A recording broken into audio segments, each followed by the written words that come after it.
Sa Bible, mayroong isang babaeng 12 taon dinudugo at may kaya siya sa buhay.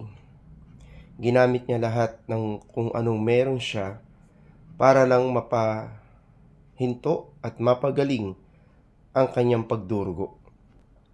Sa mga babae na unawaan niyo yan, yung tinatawag nating means or pagdalaw po sa inyo, ay normal po. Pero sa babaeng ito sa Bible, ay hindi po naging normal sa kanya sapagkat 12 taon siyang dinudugo. Ibig sabihin, hindi humihinto. At naubos na ang lahat ng kanyang kayamanan sa pagpapatingin. But isang araw dumaan ang Panginoon sa kanilang lugar. Sinabi niya at naisip niya na mahawakan lamang niya ang laylayan ng damit ng ating Panginoong Jesucristo ay siya'y gagaling. Ano po message doon? Sinubukan po niya.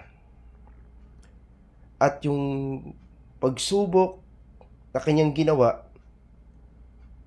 para makalapit sa Panginoong Jesucristo, yung kanyang pagsubok na ginawa sa paglapit sa Panginoong Hesus, sinamahan po niya ng pananalig. At yung pananalig niya ay mahipo ko lang. Inimagine niya na. Kaya nakipagsiksikan po siya, at sa kanyang pakikipagsiksikan, nang nahawakan po niya ang laylayan ng damit ng ating Panginoong Jesucristo, mula po doon ay dumaloy, naglabas ng kapangyarihan ang Panginoong Jesucristo. Naglabas ng kapangyarihan ang kanyang damit, at yung babae na 12 taong dinudugo ay nakaranas ng himala. Sa umagang ito, kung meron man po tayong pinagdaraanan sa buhay po natin, bakit di po nating subukan na ipagkatiwala sa Panginoon? Bakit di po nating subukan na manalig sa Kanya?